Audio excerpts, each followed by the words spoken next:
I am Michael Sanders, and this is the Editors Roundtable podcast. How's everybody doing out there? Jill, Gunnar, Juan? Everything's great. How are y'all? I'm okay. I'm doing all right. Thank you very much for asking. I appreciate Mr. Albauer for going with his sexy voice. Now, let's dive right into this thing. Crime stats. This is Jill's story, and I noticed stalking is on the rise at Tarrant County College across the district. Yeah. So even on at the Opportunity Center, a very small area where classes happen, sometimes there's even been an incident there. I talked with the police captain David Herndon, and asked him about that to give us some context and kind of figure out, well, what's the deal? Should we be scared? Should we be watching out? And he basically explained that the definition of stalking can be pretty broad. So that can, that makes the numbers, go up because they have to include certain incidents, because if they, meet certain criteria, then they must be reported as such. But in regards to pretty much every other crime that can be reported, whether it's property crimes, drug crimes, alcohol crimes, rape, just pretty much anything else you can think of, everything's going down.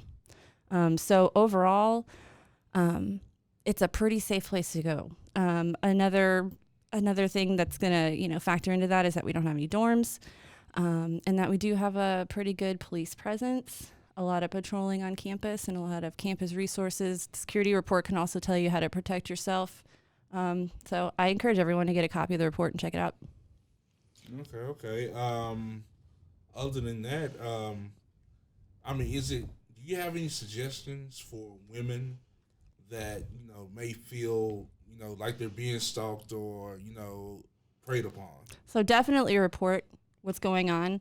And you can always talk to the campus police, especially if it's happening to you on or near the campus, because anything that happens on the adjacent properties is also being monitored by them. If you have classes at night, you can always request an officer to walk you from your class to your parking, where you've parked your car.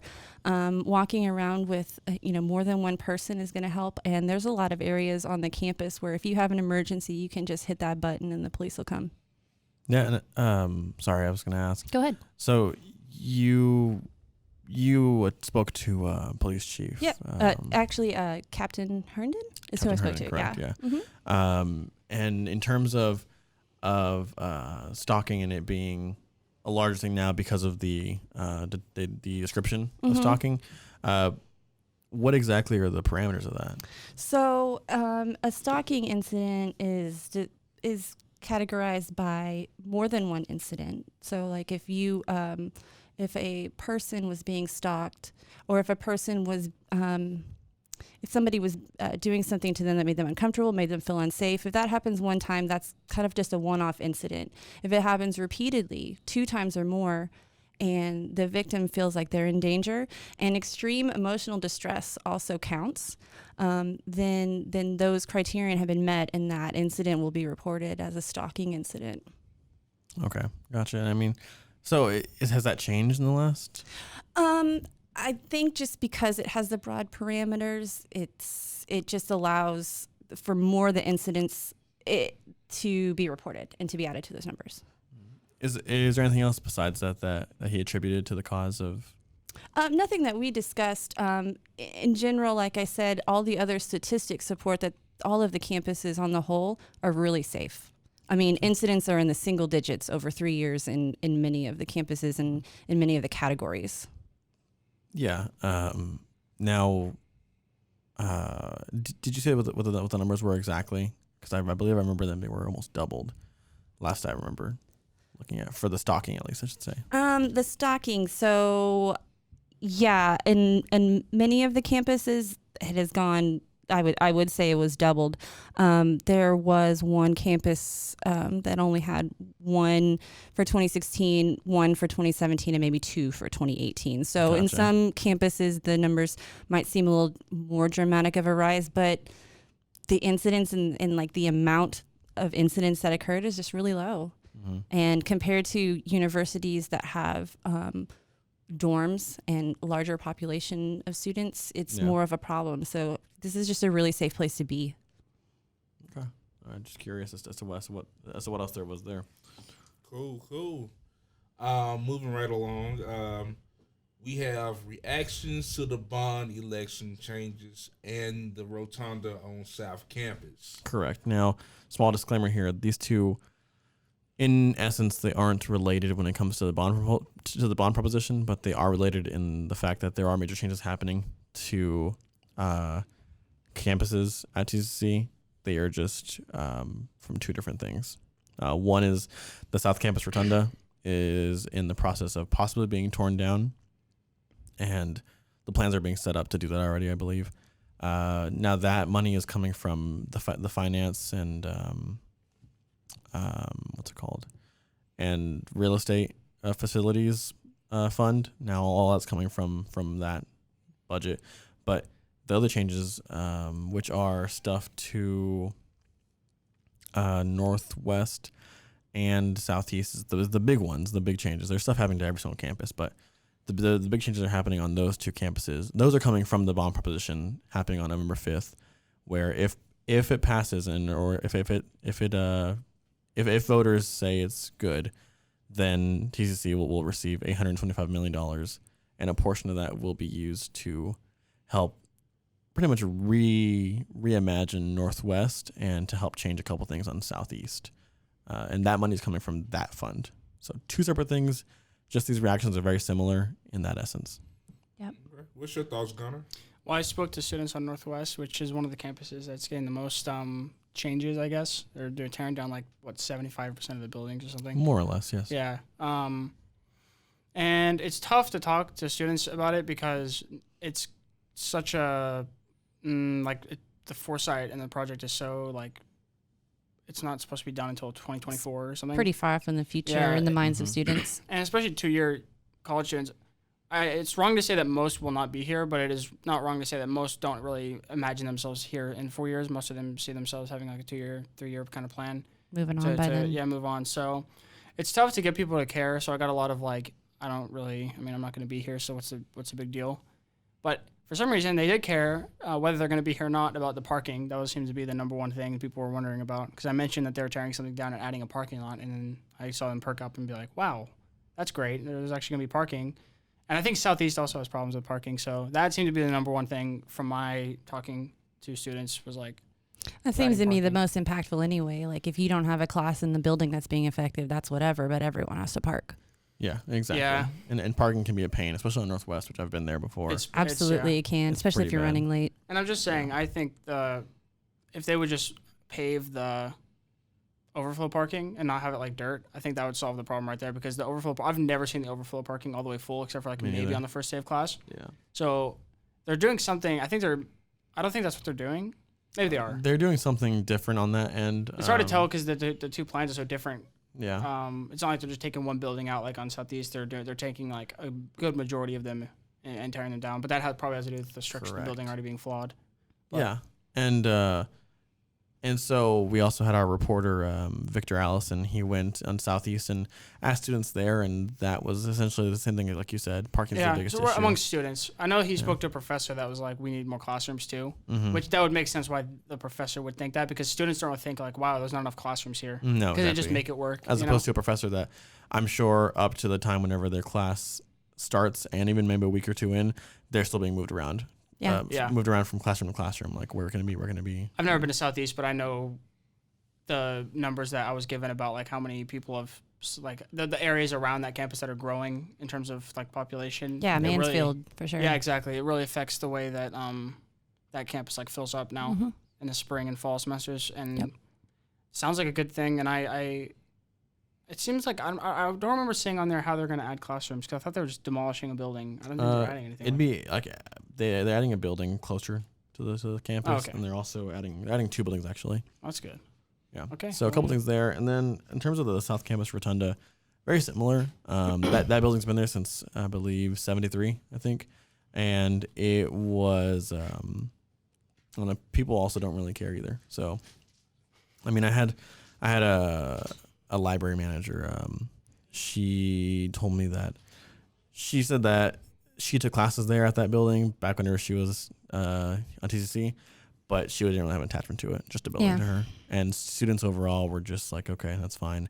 The biggest thing I heard was I had a student tell me that, or he questioned what's the point of doing that, because then you lose some classrooms, because at South they're getting rid of the rotunda, but they are not replacing it with anything. So they're just getting rid of a building. And so that's the main concern. People are wondering what's the point of that, because that building's good for things. But overall, other than that, they don't really care. It's not a great building, right? As of this it moment. has some issues in it and everything. Okay. Definitely has some issues. So it's a 46-year-old building. Yeah, I mean, I was great with it when I went to South Campus 2016, 2017.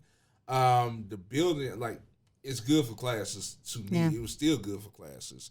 But like the student that one interview said, you know, that's just going to create problems, because now I think what they're going to do, they're going to use the new technology building that they was recently built. They're going to use that as the service center.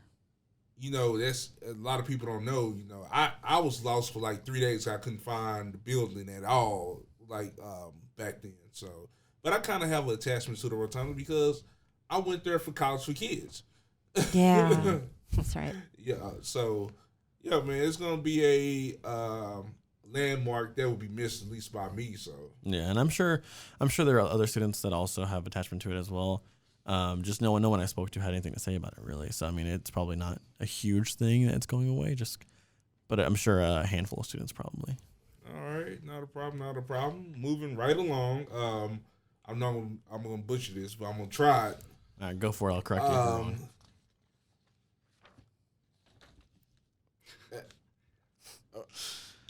Did you spell that right? Yeah, I think I did. I asked him if I spelled it. See it Is again? there not? I thought there was an N. So in that word. I'll just pronounce it here if you don't. Ebrazato al Exedo Advance. Oh no, you spelled it wrong. You're right. Yeah. Yes. Abrazado. I wrote the story and I Abrazando. spelled it wrong, so I feel pretty bad about that. I was in a hurry. Abrazando al éxito is what it is. That's cool. You know, gonna for cultural appropriation. You know? Taking our word and making it your own. I really wanted to do that story. Did you look at it and you said, you know what? That end doesn't need to be there. Yeah, I was like, you know, I can make this word better. I can make it better. The N. No, that event is TCC's district annual Hispanic Heritage event. And Gunnar here has spent like 40 minutes talking to a few people on the committee of creating that event every year. Yeah, it's our 10-year anniversary. They're celebrating 10 years of this event going on, and I spoke to some people that put it on, and it was really interesting just to hear kind of how it started. But as to what it currently is kind of a scholarship dinner where they award scholarships, and it's kind of like a cherry on top of Hispanic Heritage Month. It's kind of the idea. It's like it rotates campuses, so everybody from every campus is invited, and that's like really what they push is like everybody. It's a TCC thing. It's not a TR, which it's on TR this year, but it's not a TR District-wide. thing. It's not a Northwest thing. It's like a district district-wide, thing. yeah. And they really press that. And it was really cool because I actually was told that it was originally not a scholarship dinner. They just had like a motivational speaker and entertainment and stuff. And during that event, somebody stood up and offered to give out money, like scholarship money, like just during the event. And that's how kind of the scholarship started. And then That's really cool. And they're doing something with the TCC Foundation. Yeah. So it's like a big deal. Exactly. They're the There's ones in charge of scholarships. There's 3 scholarships. There's one that's like a year-long tuition, and that's the big one. And then they're doing like a few more like privately funded ones that are just like a class, which I think are really cool because that's super helpful. You know, It's cool. This 3-hour class. And also they told me that when the first one was on TR, and they told me that they actually it was such a hit with students that the police came and said that they had to leave because everybody wanted to stop and talk to the speaker after the event. So they spent so much time there. The police came and they were like, "Hey, you gotta go." So it seems like a really like cool event, and it seems like really special to students that are a part of it, and also for the faculty really want to kind of break the barrier between faculty and students as well, which I think is cool. That sounds really fun. Yeah, and and it's happening on October 10th at TR campus. So yeah, October 10th at 5:30 to 8 p.m. Yes. on TR campus. And there's going to be a dinner and a meet and greet, and then they're going to have a speaker and entertainment. They said they're going to have a mariachi band and some other Nice. stuff. So it's going to be Very fun. Sounds fun. It'll be fun. Yeah. Festive. I Very love, festive. I love hearing stories about random people just standing up. Hey, we doing. Hey, you get this scholarship. You know, you get a scholarship. It's like hey. Oprah. You get a scholarship and you get a scholarship. But you know what's crazy? I'm noticing a lot of people of color just starting to do random things like this. Did you hear about the guy at Morehouse that said he was going to pay the entire graduating class student debt? What? Yeah, he forked over That was a while $40 ago. million for that. That's more money 40 than I know what to million. do with. That's crazy. Yeah. Really just highlights the problem of high tuition in the country. Also, imagine the guy that was like Yeah. one credit hour away from graduating that year. Like he was like just missed it and he had to stay and he didn't get it. That's a frustrating. bummer. That's what I thought of. If it was Don't more you affordable, ever- we wouldn't have don't these you- woes. Aren't you able to walk with like one credit? You can see what I'm Mhm. saying though. Don't get technical about this. I was pointing out that it must be a bummer if you're like the next class up and you're like, what man? Goddard. Yeah. God, Gunnard. Oh, no.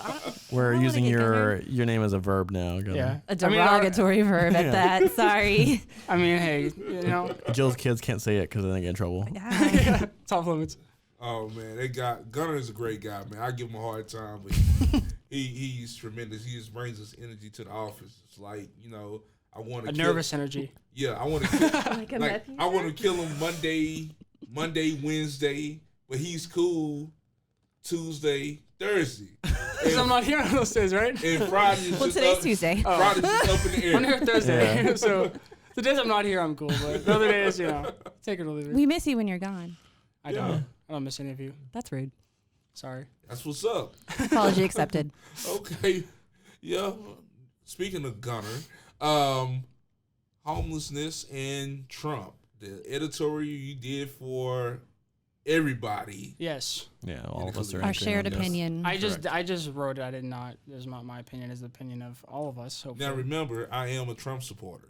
Oh my goodness. That's on the record now. You, You need to edit that out. Everyone. You need to edit I'm that not- out. If somebody sees me and think I'm a Trump supporter, They're You- dumb. yes. you almost made me They're cry done. calling me a Trump supporter earlier. I was like really actually hurt by that. So we'll just move on. Oh. I actually went to the bathroom before and just That's I so let some out. sad.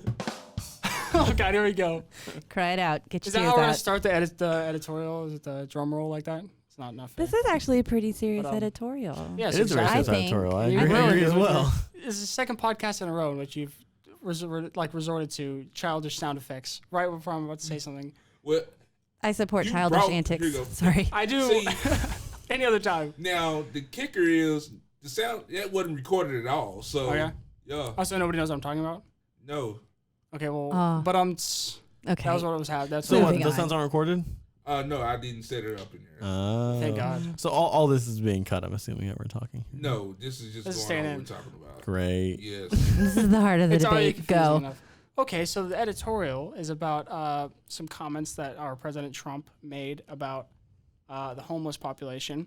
And the thing that really stuck with me and the thing that made me want to say something about it was not necessarily the stuff that he was pushing forward to solve the problem, because it's really hard to criticize anybody trying to solve the homeless problem because it's such a hard thing to do. Not saying he did it in the right way, but the point is, my biggest problem was it's really easy, especially if you have everybody around you, you know, being your watchdog essentially, and making sure you don't say anything stupid, to just pretend like you care about a problem and you're not in for, you know, because you never know what politicians are actually caring about, you know what I mean? But It's really hard to tell. it makes it just really discouraging as a American to hear him say something that is pretty much exactly reflective of what his actual intentions are. So what he said, something along the lines of, the homeless are living on our best streets, our best buildings that taxpayers live in. Rich taxpayers yeah, exactly. live Yeah. in, So which they really don't pay a lot of taxes. yeah, but that's Getting down to it, which just that's adds true. to the Yeah. ridiculousness of his message. But it's just so scary because it almost kind of reminds me of the editorial we had before, the private prisons one, because it's one of the it's a community of people that are not really looked highly upon already, the homeless, and it's just like the most powerful man in our country is saying like they're just like a stain on the side of the road rather than an actual. Because what's crazy, not to cut you off, You're fine. the place that he visited was Skid Row. Yeah. And it's actually working class people on Skid Row, but the cost of living in California is so high. It's unbelievable. Yeah. And I read some stuff about his like some of the plans he wanted to do, and it was essentially along the lines of Skid Row was mentioned specifically because Ben Carson went down there and visited Skid Row. He's the I'm sure that was awkward. He's like the housing development, urban development guy. But he's actually a doctor. Yeah. Cool story. That has nothing to do with his job that he's currently in. Cool story about Ben Carson after the podcast. Okay. We'll come back to that. So yeah, he went down there, and the idea is that, and again, I don't think this is like set in stone or anything. I read the White House plans, and it was just as cryptic as anything else that you read about this kind of stuff. But it's basically like they want to take out the tent city stuff. They want to get rid of that and add like. They want to erase it and pretend like these people don't exist. Yeah, and my thing is, and they're human beings. He's looking at it as if it's like a piece of dirt on the side of the road that you can just scrub away and not worry about. Yeah, it's very when cold. The story behind each and every homeless person needs to be taken into account. And not only that, but the homeless situation in and of itself is such a horrible thing. Like, it's just so horrible that, and you can become homeless. I think I was talking to Sarada about this, actually. There's this weird kind of idea of homeless where you just kind of like, oh, well, they just need to get a job. Not among us, probably, but among some. Just like it's a common misconception, sadly. And it's one of those things, like, you don't understand what can lead somebody to become homeless. There are so many different things that are completely out of their control, or maybe just like they get fired from their job, and then mental health is a massive thing as well. And it's not something that's just like, oh, just go get a job because... Yeah, this plan doesn't sound like it's trying to solve homelessness. It sounds like it's trying to erase a problem that already exists by just, like, deleting it. And I think you can't do that. I get, like, I feel like if Trump came out and was really sympathetic toward homeless, people would kind of call him out on it anyway because it's like... And maybe be open to what else he had to say. Yeah, but the way that it was presented right out of the gate with the quote that he gave to a reporter, and he knew who he was talking to, so it's not like it was like it came out. He knew who he was talking to, and he just said something that made the homeless sound like they were like a disease rather than homelessness itself being a problem that needs to be addressed. And it's almost like he was like, we just need to get rid of the homeless on the streets that the taxpayers pay for or something. And it was just like, what on earth? It was a very callous and convoluted message. Yeah. And again, I when I was writing, I found myself thinking about the prison thing too. Because I think we said something in there about how you can tell a lot about... There's a lot you can say about a country by how they treat their poor. Yeah. And I mentioned a quote, I think, last time. You can tell a lot about a country by the way they treat... I think the overall message is... They're vulnerable populations. The vulnerable, yeah, exactly. And we don't really do a great job of that. Now, as you can tell by the prisons and also now our president saying this about homeless. Thank you for that. That's we the transition it very music. much. Right. But no, it is horrible, and I believe that, like, I mean, if that's how he's looking at homeless people... then I mean, it just is he just trying to get rid of like any problem like that with just it just shows what he cares, where his priorities lie. His priorities don't lie with the underprivileged; they lie with the people that pay taxes and the people that or the people that will vote for him. Yeah, the people that vote for him. And that's why I tell everybody, Trump don't care about anybody unless you have money. If it doesn't benefit him, he's not that interested in it. Yeah. And honestly, and these quotes from him just prove that even more. Yeah. I mean, again, it's like he just doesn't hold back. He's literally more worried about a stretch of highway than he is a person. It's what it sounds like. Yeah. I mean, I'm not trying to put words in his mouth, but I don't have to because he put the words in his mouth himself and said it. So it's just like it's strikingly terrifying. Yeah, man, he always been a cutthroat.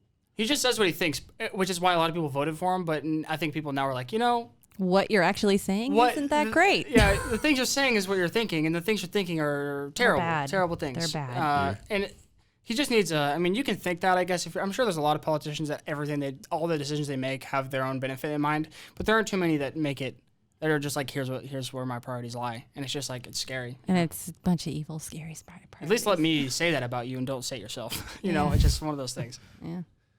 Word. All right, one more story. What are we talking about? We're talking about the resurrection of Black Jesus. Thank goodness. The show has been out there since 2015.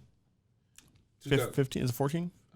No, been off. Oh, been off. Gotcha. Mm-hmm. 2015. You know, it started by Aaron McGruder, creator of the Boondocks. So he knew what he was doing when he created this short from. Does anybody remember Super Deluxe? Super Deluxe, no. It's like it predates. I want to say late night Adult Swim. Okay. You had all these concepts of just silly stuff on there, and like Jesus was a sketch on there. Nice. This season, like I said, it started off kind of lean. A lot of cast members didn't return, and I understand. You know, it's been 4 years. You know, it's people move on, but it makes a leaner story in Jesus trying to save people. Well, you said some of his disciples, the people who played his disciples, didn't return, right? Yeah. He needs those. But the way they did it, you know, his disciples went, you know, to get jobs or, you know, to move on and stuff like that. And that's pretty much. Wait, stuff. in the universe of that story or in real life? In the universal story. Gotcha. And in biblical context, the disciples went on to do great things. Oh no, I meant like the actors themselves. Oh yeah. And one of the big things, Charlie Murphy, you know, he passed. Yeah, he's gone. Yeah, so the story had to go to another apartment complex, which because his character is the one that owned the apartment complex. Yeah. Okay. And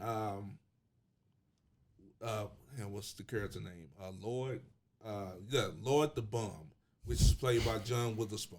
Nice.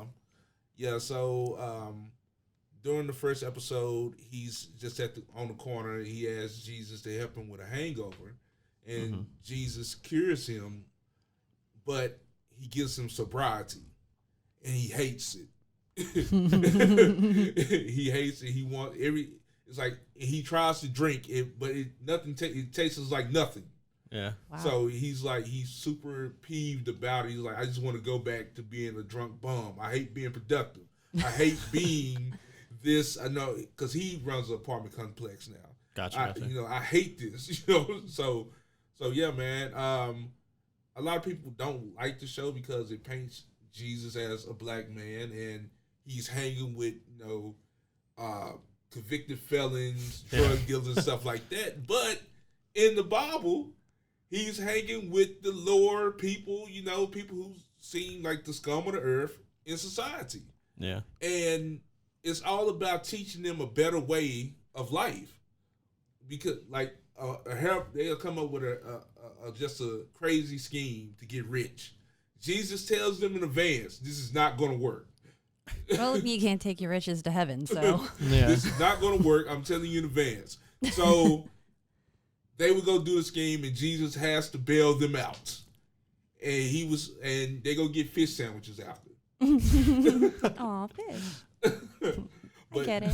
Sorry, that took. Yeah. Did he feed 5,000 people with it? No, just split amongst there themselves. doing the scheme. Okay. Yeah. Schemers only. Yeah. But yeah, check out Black Jesus Fridays, Adult Swim, which would be Cartoon Network. So, Yep. Cartoon That's cool. Network. I want to watch the show. It's also on Hulu. First season. Yeah. I forgot. Yeah. The first couple seasons are on Hulu. Yeah. So I'll watch that probably because I want to see this show. If you want to check out the past, what would they be called? Passages. Passages. Yeah, episodes. Oh, That's gotcha. good. That's funny. The genesis of the show, maybe. Yeah. And I'm sorry. And that brings us to our introduction by Gunner. Wait, I have to say it this time? Yes. Yes, All right. you say the introduction all the time. Caps underlined. No, I meant like I have Actually, to be the one to do I the think introduction. I did it last time, and maybe the time before that. I wish I would have known about this or at that time. I'll say, nobody's gonna know why I derailed my train of thought there, but thank you for that. I would like to say thank you for listening, and I thank you to everybody here for talking. You didn't win the Oscars, all right? Just close the show. I'd like to thank my mom and And like your to thank dog. God, yeah. He sounds like one of those smooth grooves disc jockeys. Yes, All right, everybody. I want to tell everybody thank you for tuning in. This is Gunner signing off. This is Gunner. That was my bit and you ruined it. Thanks a lot. I was going to do that. If you with a special one tonight, make sure you hold them tight. Oh, okay, Delilah. Okay, well, I can't do anything better than that. Love. Delilah. I think that's the best introduction we're going to get. So Thank you, everyone, for listening to this show.